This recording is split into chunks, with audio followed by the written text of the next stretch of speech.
Merci. Merci pour la parole accordée. Je pense que vous voulez qu'on pose une question, mais des fois, excusez-moi pour le terme, nous sommes pressés, la jeunesse nous sommes pressés, c'est pour ça que il n'y a rien qui presse. On peut travailler jusqu'à minuit, parce que toutes les questions ou toutes les interventions qu'on fait maintenant, ça va vous aider à réviser ces documents-là. Et quand vous accordez la parole au midi, vous avez 2, 3 minutes, 5 minutes, vous nous donnez la pression psychologique pour qu'on n'arrive pas. Et ça, c'est la politique aussi. Merci, ça c'est une parenthèse. Pardon. La liberté commence. Pardon, avant que vous ne parliez. En fait, vous avez parfaitement raison. Mais demain, on va revenir sur cette question.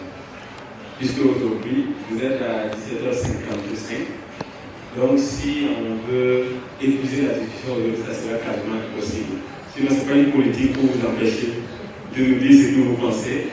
Mais demain, nous allons revenir sur la discussion. Donc, rassurez-vous. Ce soir, c'est juste jeter les bases pour permettre aux gens de réfléchir cette nuit, d'avoir le document, de le parcourir, et puis demain, on va revenir sur la discussion. Donc, rassurez-vous. Merci. Merci, Monsieur le Président, avec tout le respect. Merci. Donc, je gâte les interventions et les autres questions qui traient avec ce qu'on vient de dire. Mais c'est là, que je dois quand même aborder des sujets ou des questions que certains de nos collègues de CNJ ici, qui peut-être qui ne peuvent pas se priver de dire certaines choses ici. On a parlé du respect de texte. Je rejoins une fois de plus le président de l'UPJ. Vous savez, le cas du Tchad, où on a traversé des moments difficiles. Et j'ai vraiment, c'est l'occasion pour moi de parler de ça parce que ça vient en point nommé. Le premier bureau du CNJ a duré plus de 17 ans, au lieu d'un mandat de 7 ans.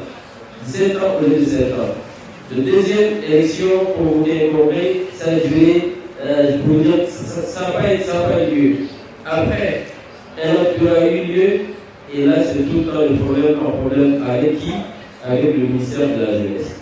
Alors, moi, c'est le ministère qui devrait nous aider, c'est eux qui nous empêchent de faire notre travail, Monsieur le Président. Qu'est-ce qu'on peut faire ou quelles sont les mesures? Vous avez parlé de suspendre. Oui, vous avez le pouvoir de suspendre le CNJ qui ne respecte pas le texte de l'UPJ, mais si le CNJ est chapeauté par le ministère d'un pays, qu'est-ce qu'on doit faire? Parce que j'ai écouté attentivement, mais à part vous, Monsieur le Président, il n'a pas mentionné quelque part où il a évoqué, mais sans donner de solution. La solution c'est quoi?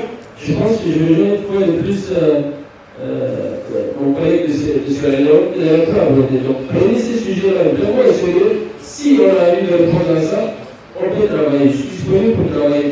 Vous n'avez pas parlé de financement. On fait tous face à un manque de financement crucial que vous savez tous.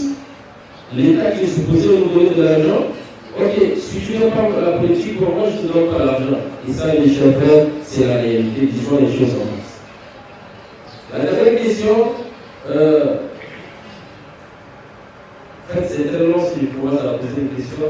Ça serait demain, je reviendrai avec des questions. Mais le respect des textes, le CNJ a ses règlements législatifs.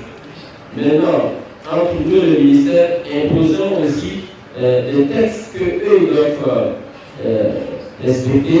Et n'oubliez pas que les textes, c'est des écrits et chaque fois on les actualise. Si une fois actualisé, il faut que le ministère concerné soit aussi en possession de ces textes-là. Merci beaucoup. Thank you very much.